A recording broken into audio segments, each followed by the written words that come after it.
Bienvenidos a los Palomazos, en donde nuestra misión no es reportarles desde el frente de batalla de la revolución contra los cableros para que tengan la información que necesitan y ser capaces de ver lo que quieren, dónde quieren, cuándo quieren y desde cualquier dispositivo que quieran. Y no se preocupen, efectivamente, I am stealing actually that intro from another show that I enjoy very much.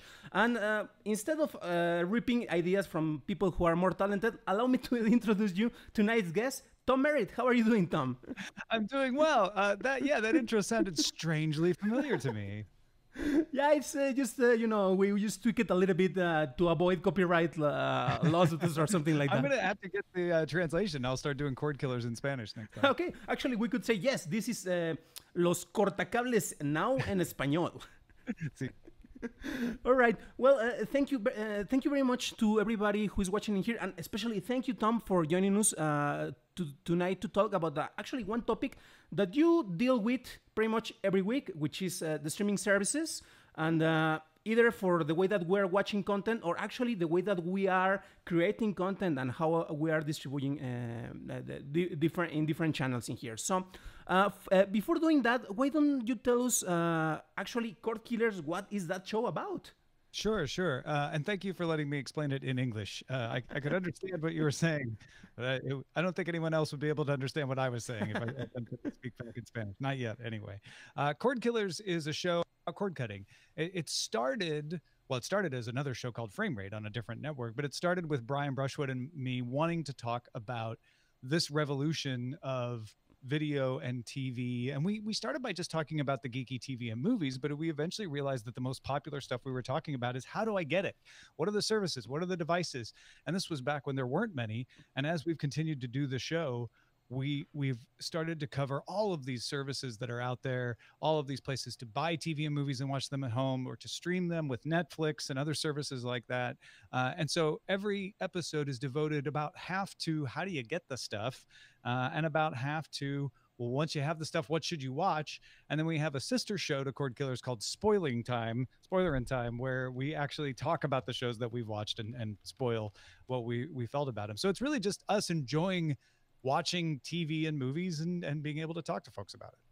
Exactly, and actually one of the things that I enjoy the most is that you are having fun commenting these topics, and actually we share the joy about talking about things that we enjoy, which can be movies, films, I don't know, and movies and films are pretty much the same thing, sorry, movies or TV shows, but well, it's the content and how we can get it. And you mentioned something very particular, is that at the beginning, there was nothing and then it exploded. No, that's a Terry Pratchett quote. At the beginning, there weren't plenty of options, and Netflix was pretty much the main player. How has it changed, and do we really have more options to select right now? Yeah, I think we do. And not even just in the United States. I mean, with Netflix going worldwide, that immediately added an option to whatever the regional options were. There are also, at least in the US, a number of services exploding up out of the different networks. There's one called Philo, which is 3 or 4 different networks trying to group their shows together and say, well, we don't have any sports, and promoting that as an opportunity. There's YouTube, which is creating its YouTube Premium and rolling that out in other markets around the world, saying, we're making high quality shows. It's not just amateur YouTube shows anymore. It's big productions. You have all kinds of services like this. There is a new service that's coming to Germany, where 2 of the broadcasters there are trying to get the public broadcaster on board to create kind of a German version of Hulu. So it feels like everything is moving towards these kinds of online services. And even we're seeing big companies like Disney buying or at least trying to buy parts of 21st Century Fox, because they realize we're not in competition with each other as much as we used to be. We're both in competition against Netflix and Amazon, and we need to be able to combine our resources. So Comcast and Disney are actually fighting over 21st Century Fox because they all know they need programming to be able to compete with these new entrants to the market. And it's interesting because, as you mentioned, well, the let's say that the play zone has changed. It has evolved in a way, and it's kind of funny because it looks like the big players suddenly realized that they had to have presence and they had to have their own content available, in this case using the creating a streaming service or joining to create an opposition. I remember that at the beginning YouTube, one of the complaints that they had is that, well, you can find plenty of pirate content on YouTube, so they joined to create Hulu. And for example, Hulu, how do you feel about it? Do you feel that it has changed? It has taken a different path from what it was intendedly created? Yeah, if you consider Hulu a 3-act play, the first act was Hulu created by the television networks to combat YouTube. YouTube stopped, or at least clamped down on the piracy, and Hulu became a destination for cord cutters, which the networks were a little uncomfortable with. Like they messed around with how much stuff they'd want to put on Hulu and maybe delaying it. At one point, Fox was not putting their shows up until 28 days after they aired. But they've now rested into Act 2, which is Hulu as a television service. Most of the stuff that comes there from the networks that are involved comes at least within a week, if not the next day. They also have a live TV service now where you can just watch channels and record things. And Hulu is trying to be the catch-all. Like, they are getting more movie deals and more TV deals than Netflix is, as Netflix shifts to original. But Hulu also putting a lot of money into originals. Handmaid's Tale is probably their biggest hit to date. And I think we're moving towards Act 3 because, as I mentioned, Disney and or Comcast is going to end up with 21st Century Fox. And one of the things that 21st Century Fox owns is a third of Hulu. So whoever buys 21st Century Fox will get a controlling interest in Hulu. Up till now, it was split 3 ways roughly between Comcast, Disney, and Fox, with a few other pieces owned by others like Warner. So if Disney buys Fox, Disney will own roughly 60% of Hulu, and whoever ends up with Hulu will be able to dictate its future. And I think that's when we moved into Act 3 and say, okay, someone's going to put their stamp on it and decide this is what we want Hulu to be. Whereas up till now, the fact that no one network could control it meant it was in this uneasy cooperation between the 3 big ones. And it's interesting because, well, obviously we have the advantage or the disadvantage, at least in Mexico, that we can compare how in this case, the streaming services have evolved in the United States. Sometimes we were looking with jealousy because we're like so close and so far. Obviously, in Canada, they feel perhaps a little bit even more, I don't know if I can say bitter, but with more jealousy. Because apologetically bitter up in Canada. Actually, that's the right attitude that they have. Because they share the same language. Here in Mexico, I believe that we are pretty much a real minority of people who enjoy content in English. But the thing is that the United States, America, releases a lot of content, and even if we have it in the original language or in well, obviously with subtitles, sometimes also with the dubbing in the voices, but we are like, well, I want the content as soon as it is released. And I remember in the 80s and part of the 90s, well, we have to wait sometimes even years for the next season of a show because it wasn't released at the same time. Right now, at least in some examples, Netflix has been a good player in this case because Warner, some shows from the CW channel like Black Lightning, they are released in the United States, and the next week we have it here via Netflix, completely legal. So that's one of the great advantages. But for example, we have, and I believe that you have touched this topic in one of those wonderful shows, those wonderful roundtables at DTNS, where you were comparing in this case with Canada, and for example in Mexico, we had a YouTube Red way before they had it in Canada. I don't know how they did it with the arrangements, but it's kind of interesting because, as they say, it's always greener in the neighbor's grass. Well, it's not exactly. Sorry, I am just mistranslating the concept. But we were like, oh, we want the same, but we cannot have it. And right now, for example, in cases like HBO Go for Game of Thrones or Westworld, I was able to watch the show at the very moment that it was being released in the United States. Do you think that's like a positive change? Is part of the what was expected, or the companies could be doing something more, Tom? Uh, Give me that question again. Sorry. Do you believe that the fact that the companies are releasing content internationally at the same time, do you feel like it's something positive? They could be doing Mm-hmm. something more to actually have it in more territories, or it's just, I don't know. Yeah, Just the I same. think there's pressure being put on by Netflix that is causing that to happen a little faster than it used to. Netflix's stated aim is to release something worldwide in every market. So if it's on Netflix, it comes everywhere at the same time. They don't want to play with regions anymore.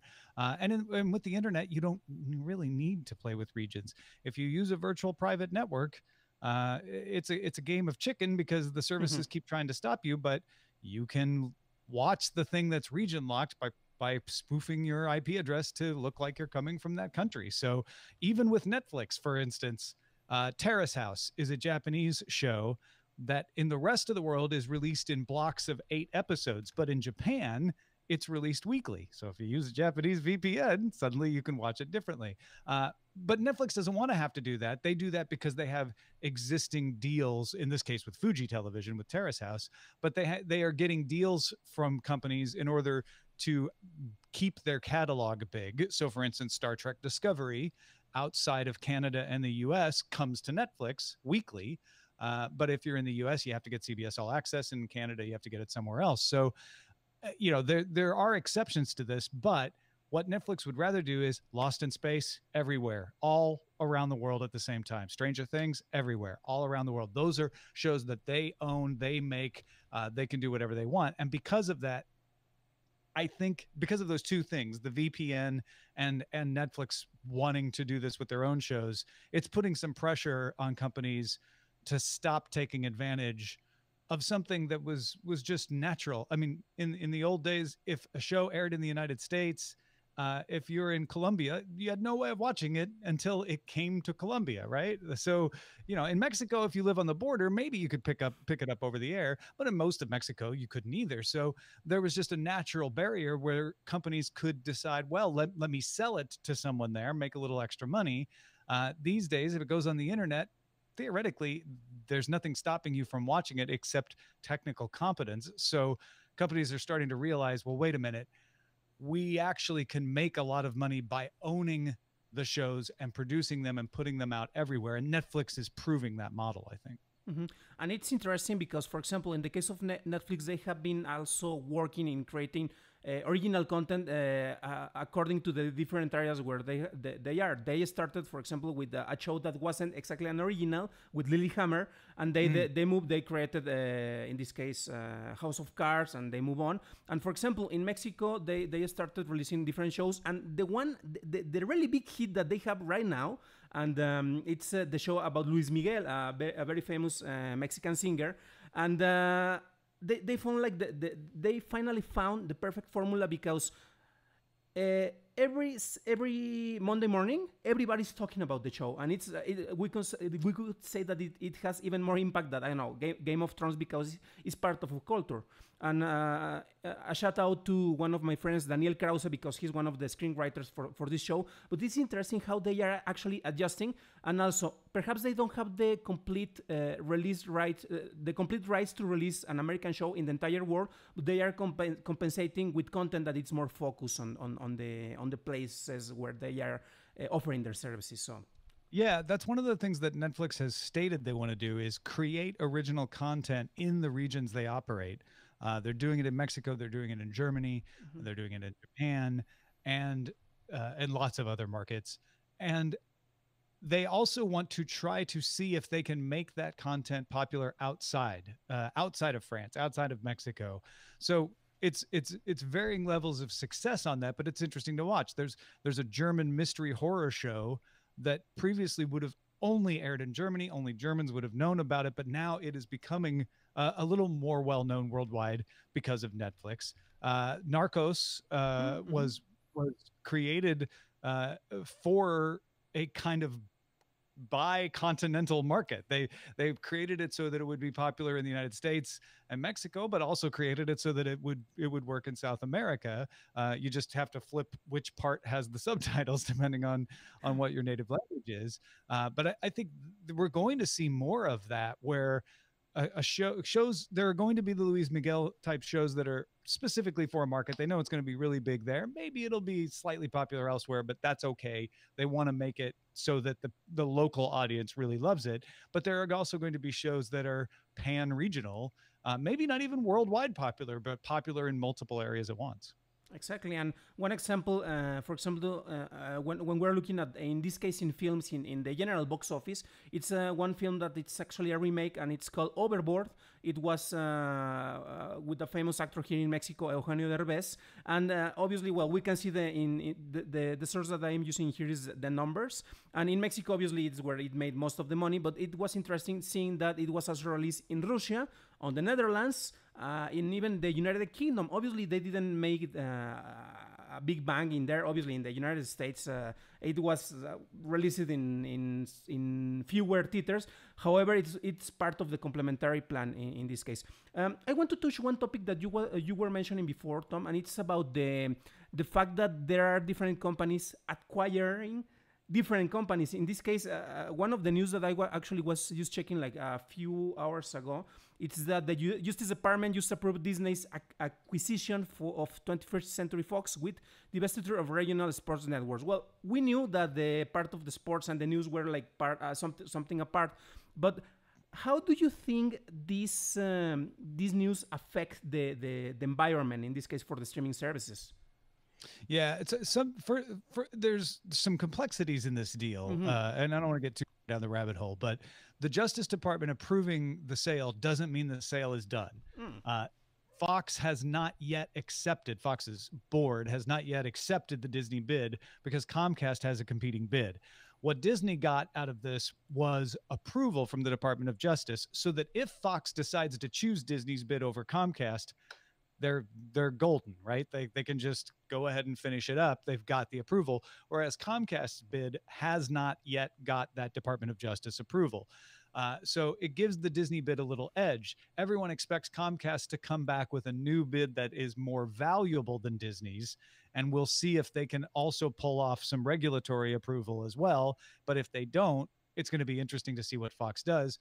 Everyone's saying that Fox would rather sell to Disney than Comcast. So my guess is that's what's going to happen. But there's going to be some maneuvering before this deal is finally done. Whoever ends up with Fox is going to get the Fox studio for movies. They're going to get the cable channels like FX, National Geographic Channel. They are also going to get the regional sports network. This gets complicated. FS1 and FS2 are national sports networks. Those are not being sold. But the regional sports networks are, say, for, the city of Los Angeles. We have one called Fox Sports California that kind of covers this area. There's Fox Sports. There's Fox Sports Midwest, which kind of covers the St. Louis area. They have 22 of those. And what the Department of Justice said is you can buy those, but you can't keep them. So if Disney ends up buying 21st Century Fox, they have to sell those regional sports networks right away, but they get everything else. And the reason they want all that other stuff and why the sports isn't that important to them is the future money is in owning the content and being able to monetize it in your own channel. Disney is creating its own Disney streaming service to come out in 2019. They've already launched what's called ESPN Plus, which is a sports package that adds on the top of ESPN, and everyone expects them to keep expanding that. And my guess is they'll take these Fox properties that they're getting from FX and Nat Geo and others and create a Fox fueled service, or maybe put them in the Disney service, because they won't get the Fox brand. The name Fox will stay with the part of Fox that isn't being sold. Fox is not selling its broadcast network, Fox. It's not selling its Fox News, and it's not selling its national sports. So those will stay Fox. But again, why everybody wants to buy these things is they want to own content. They want to own movies. They want to own TV shows, and they want to be able to put it on their own service so that their service can be as successful, if not more successful, than Netflix and Prime Video from Amazon and Hulu.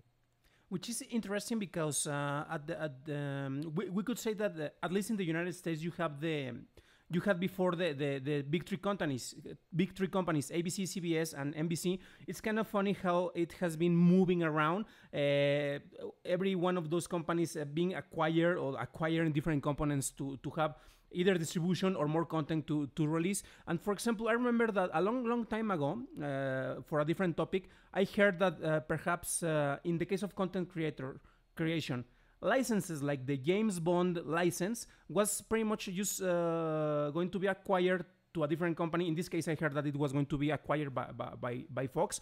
But the Disney deal, well, the Disney offerings or the Comcast offering, because we have two parties interested, will pretty much change the entire environment. And one of our friends, Jaime Rosales, he works, let's say that he's an insider in these kind of topics, is asking us one particular question, and it's related about different kinds of media. He is asking us, is traditional media dead? Newspapers, cinema theaters, AM, FM, radio stations, magazines. Do you think, Tom, that these all media, well, all media in a way, are just going to be replaced? They are being replaced in a way, but what do you think is the future for this kind of media? Yeah, it varies, right? Newspapers, okay, let's start with magazines. Mm-hmm. Magazines have largely been replaced by websites.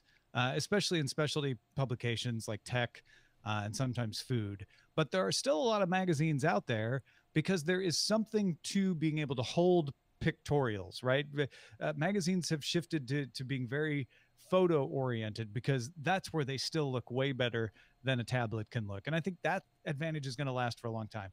Newspapers, on the other hand, are struggling to figure out how they can shift without losing all of their money because the newsprint is not as necessary. I don't think it's going to die as fast as some people think, but I think slowly it's going to fade out as the delivery mechanism gets better and better. And so the newspapers are struggling the most because it's shifting faster.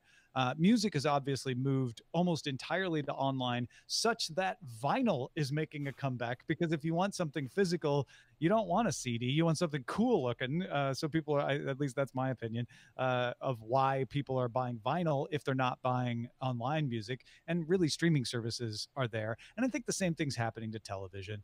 I think you will continue to see fewer and fewer people pay for cable. Probably a small spike in people listening to or using over the air for television as they shift away from cable to supplement it. But even then, as bandwidth improves and we get 5G rollouts, it'll become easier and easier for people to use their internet connection to watch television. I think that's going to continue. Movies, on the other hand, I think aren't as much danger as people think. There just needs to be a better experience at the theater. And we're starting to see those better experiences happen.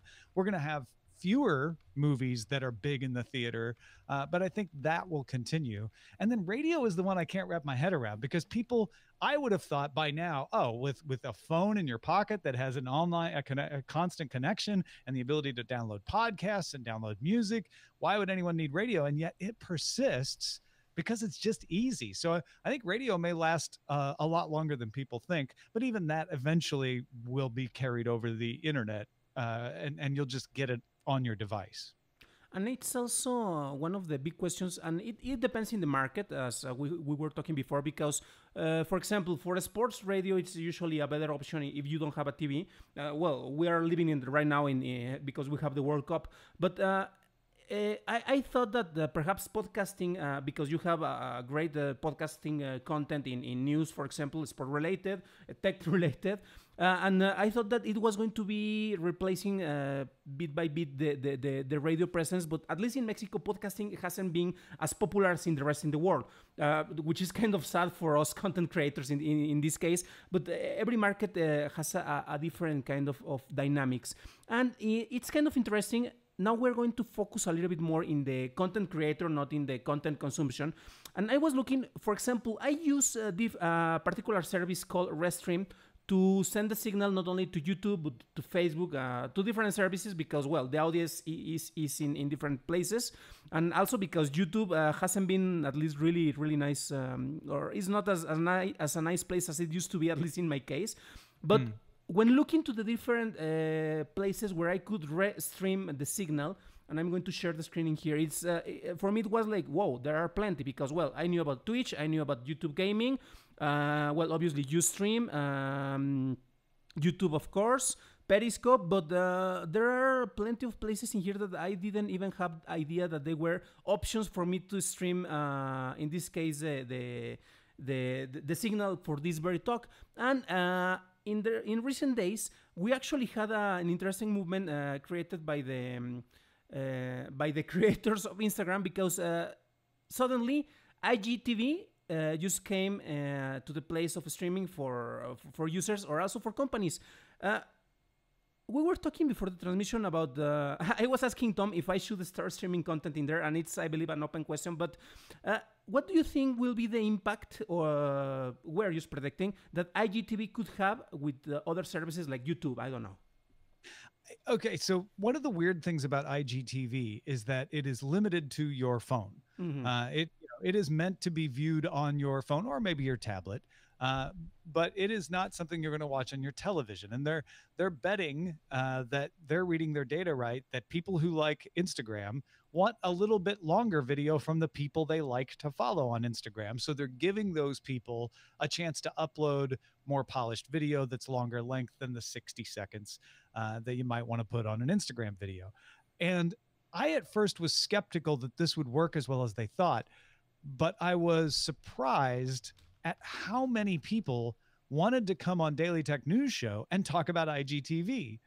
So it was announced at the end of last week. We talked about it on the show. I figured that would be the end of it. Then Lamar Wilson, who is a successful YouTuber and one of our regular co-hosts, came on the show Monday and said, oh, you know what? I'd like to talk about IGTV and its comparison to YouTube and how I'm planning on using it. I'm like, okay, great. It'll be a good follow-up. And then we had a guest who is coming on our roundtable episode this Friday. We asked her what she wanted to talk about at the roundtable, and among her suggestions was IGTV and what people are going to do with it. We had Luria Petrucci, who does live streaming pros on the show on Tuesday, and she's like, well, I have an opinion on IGTV, and I started to realize this is something that people are very excited about, and I think it's because Instagram doesn't suffer from a lot of the baggage that Twitter and Facebook and others do regarding either, being a place for spam or bots or harassment or anger or fake news. Instagram is seen as a more enjoyable place. And so people are excited about, oh, well, I'll put my thing there. I'm still unsure what's going to work there. If you're already an Instagram creator who has a big following, then I think it's pretty easy. You sort of try a few things and see what your audience likes. But folks who don't have that following, trying to stake new ground on IGTV, I don't know if that's really going to work. And for example, it's also interesting because, well, this is a focus, as you mentioned. If you have a lot of followers, in this case on Instagram, well, it's an easy step for you to take. But if you have a lot of followers in a different platform, the audiences can be like really, really different. I compare in this case with the chat comments that we get at the Twitch channel instead of the YouTube channel. Well, the YouTube channel, you know that they have a history of being peculiar. Yes. But exactly, and in this case, well, I enjoy more the audiences that we have in Facebook, but even if they are not part of my family or my friends, but they are more active, so they are different platforms. And I am just remembering that actually it's not the first platform, obviously it's not, that it's focused in this case on a cell phone or a portable device. Have you heard about the Black Pills app or the Black Pills app platform? No, I sure haven't. All right, I will grab my cell phone in just a second. But the interesting thing about this is that, let's say that it's like Netflix, but it's only focused on your mobile device. You cannot watch it on an app on your smart TV. You cannot even stream it on a Chromecast. Actually the shows are designed so you can watch them on the screen of your cell phone.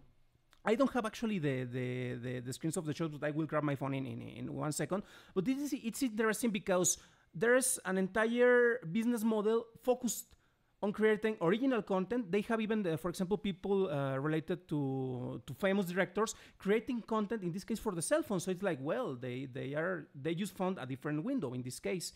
And going back a little bit to a different topic, we have different kind of platforms we mentioned.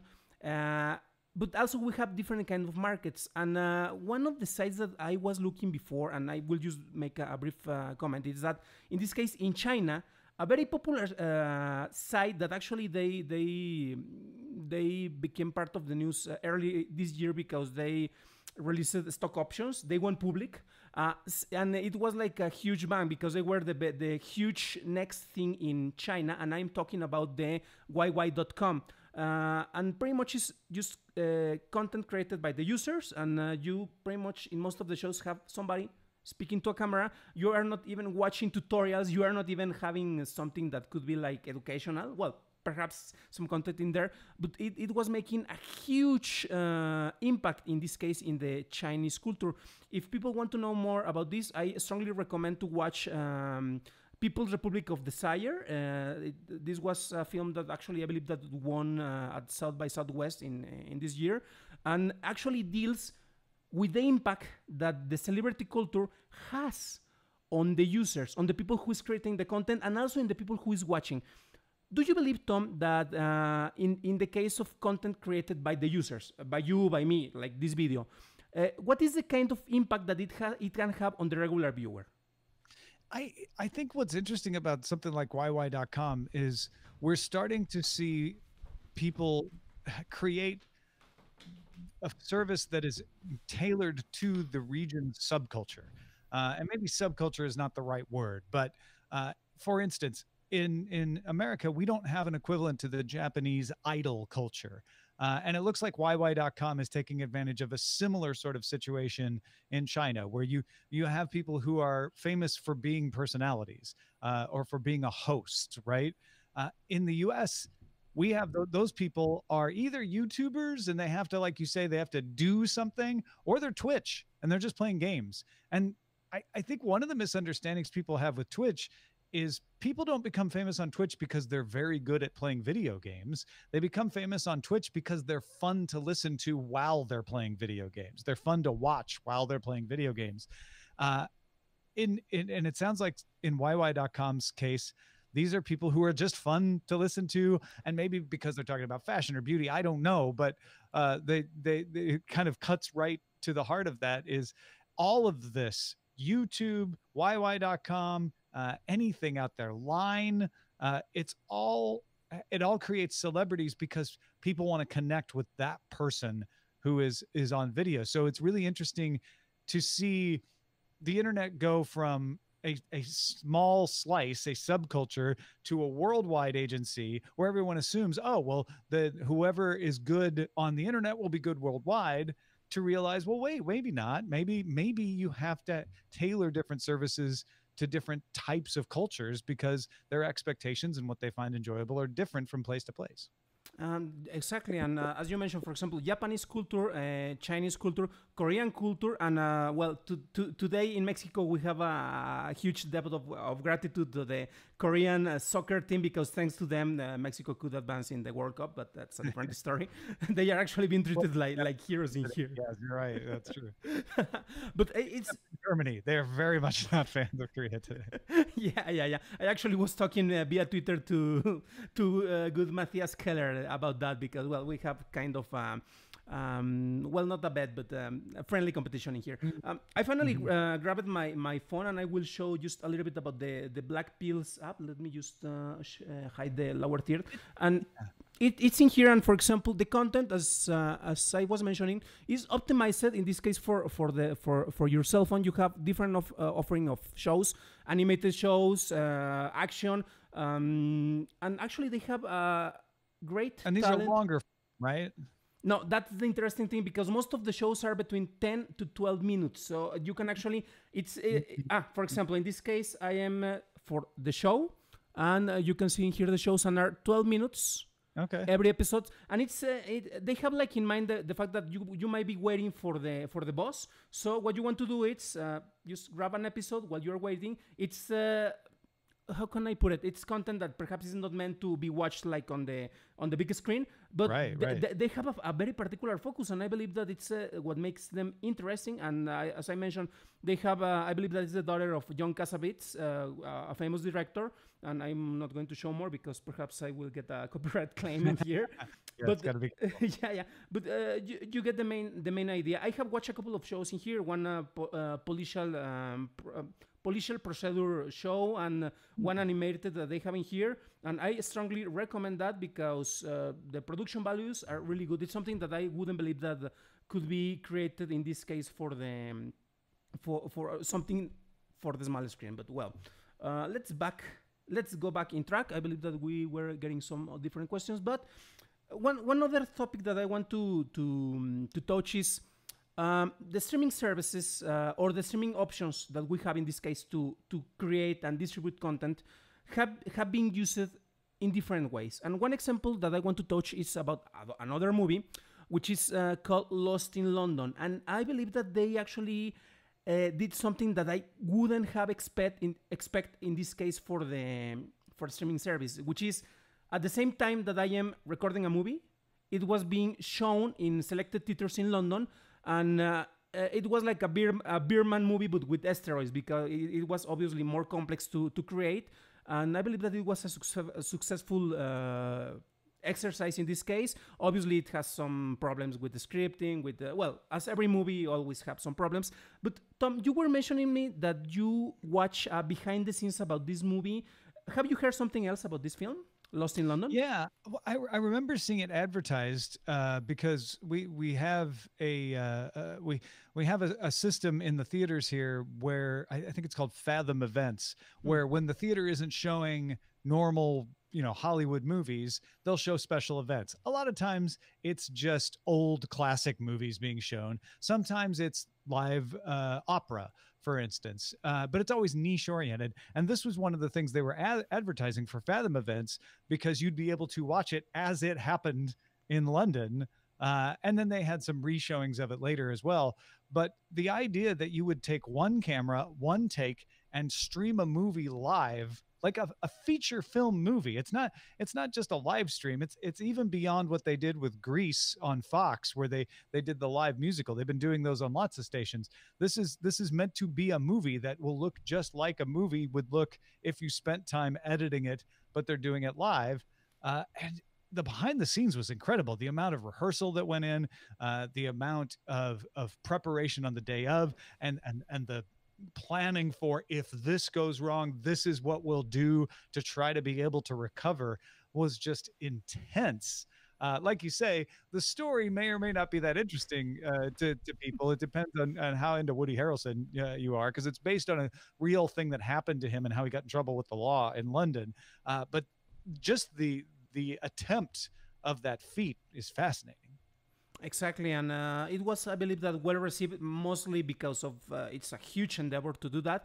And one question in this case, in the United States, at the cinemas, do you have projections for streaming events, like for the opera or something like that, that they are also being released as a regular movie at the movie theaters, like a play or something like that, or even football games? There will be Broadway plays and opera and things that are shown as they're happening live elsewhere, usually in somewhere like New York or something. All right, and I mentioned this because, for example, last weekend I went to watch the latest Jurassic World movie, and in this case, it's Cinépolis Universidad, which is like the biggest and the most important movie theater in all Latin America, because, well, a lot of people goes in there. And this is one picture that I took, and you can see at the top, well, right about here, the screens of the movies that they were showing in there. And you can see one image that it's actually repeating on several screens, and those are for football games, because there you have it. The streaming, in this case of sport events, especially during the World Cup, it's a huge event in this case. And if we look at the box office, give me just 1 second to compare, because in the Cine, just let me get the box office numbers for last week. This is just for Mexico, but we could find that actually some of the films. Okay, it was perhaps a week before. Sorry, this was a false alarm. But in the top 10 of the box office in Mexico, at least, you usually had a game, for example, a Mexico game, a soccer match. So it was kind of interesting. But I don't know if it's just regional or for example, Tom, would you go to watch a baseball game in an Alamo Draft House? Uh, it would have to No. be a big game, right? It would have to be like, oh, my team is in the World Series and they're out of town, so we can't watch them locally. We'll go to the Alamo Drafthouse. That sort of thing happens sometimes. Boxing matches, wrestling matches often have live streams in theaters, but. I wonder if the U.S. had actually qualified for the World Cup, if we might see at least the U.S. matches streamed in theaters. But most people just like, oh, I'll go to a bar and watch it. I'll watch it on a big screen TV at a bar. Yeah, it's like actually part of the experience because it's a communal experience in this case. Yeah, exactly. So we're pretty much about done with this transmission. However, if people want to know more about, in this case, recommendations about what to watch, where to watch, or something that I pretended to do, what's the place that they can go, Tom? Yeah, Cordkillers is the show I do every week with Brian Brushwood at cordkillers.com.